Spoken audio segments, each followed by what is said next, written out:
I apologize.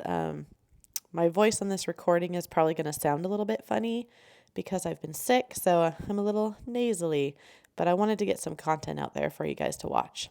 So in this video, as you can see right now at the beginning, I am trying to remove some glue on shoes, and I'm trying a method that's kind of like a hammer and chisel method.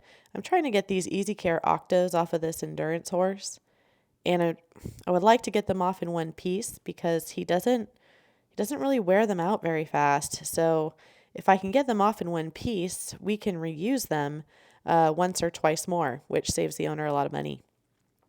So as you can see, though, he's not really enjoying my method of removal. So this is how I started off, with his foot up on the peg, trying to hammer off those little tabs. And I'm really not hammering hard. It is not hurting this horse in any way. I just don't think he liked the extra vibration. So I was trying my best to keep his foot up there on the stand, but yeah, quite obviously he doesn't like it very much. So we're going to switch tactics here. I thought, well, what if I leave his hoof on the ground? Maybe he'll stand a little bit better and just keep his hoof there. And he didn't really like that process much either. So then we were going to decide to try tactics again.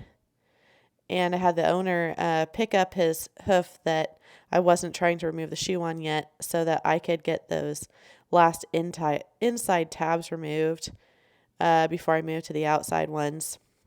And I'm using my pull-offs right there. Once I get the tab kind of loose at the top, I'm going to kind of gently, very gently and gingerly pull that tab down so that it doesn't rip or tear as I'm removing it from the hoof wall. So getting there, almost done. As you can see, this was kind of a long process. Took a lot longer than I thought it would. I actually do things a little bit different now because most of the horses didn't like the hammering, and it took forever to get the shoes off. But I got it off in one piece, so yay.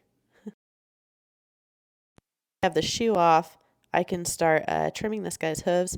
He went a little bit longer than usual. Normally I trim him at 6 weeks, or reset his shoes at 6 weeks.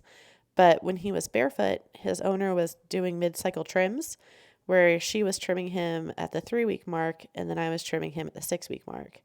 But he is an endurance horse and does a lot of miles. The average length of, competition that he competes in is around 50 miles. So he gets a lot of movement, so he grows a lot of hoof. So normally I wouldn't see this much growth on a horse that was at around 7 weeks. But because he has so much movement, he grows a ton of hoof.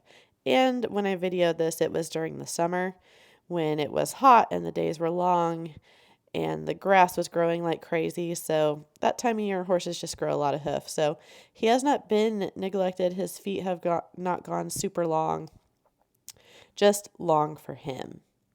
So I nipped that hoof wall off, which was pretty substantial. Now I'm evening out all those little high spots that the nippers left. And his toe, like the back of his foot, stays pretty well collected, and his heels don't run forward, but his toe likes to run forward a bit. So I'll usually take his toe back a lot with my nippers. And, any little bits of sole that are loose and want to come off, I'll remove with my knife, and I'll make sure his bars are a bit passive to the hoof wall. And this horse, he's going to go back in shoes, just not on this day. I think I did him again like a week or two later, because the only reason he wears shoes is for competition. If he wasn't traveling the miles that he is, he would be just fine barefoot all the time. But we like to give him that little bit of extra protection for competitive rides.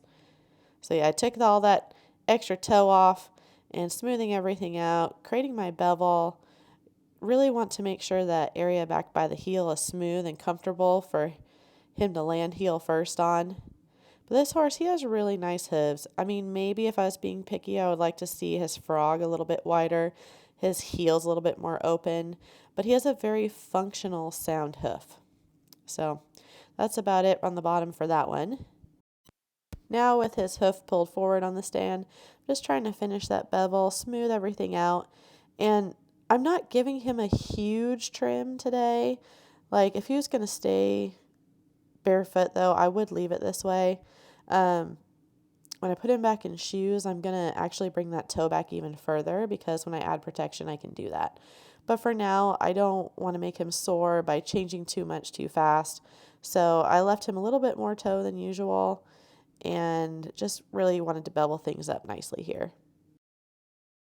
Working on this horse's right hind, and he stays barefoot behind, always, never has shoes on the hinds. So when I'm trimming him, I'm not going to give him as, I don't know, invasive as a trim, like on his hoof wall, because I know that he's going to need a little bit of extra material when he's competing, because he's going to wear those hooves down quite a bit. 50 miles is a long way to travel in a day, and sometimes he does back-to-back 50s.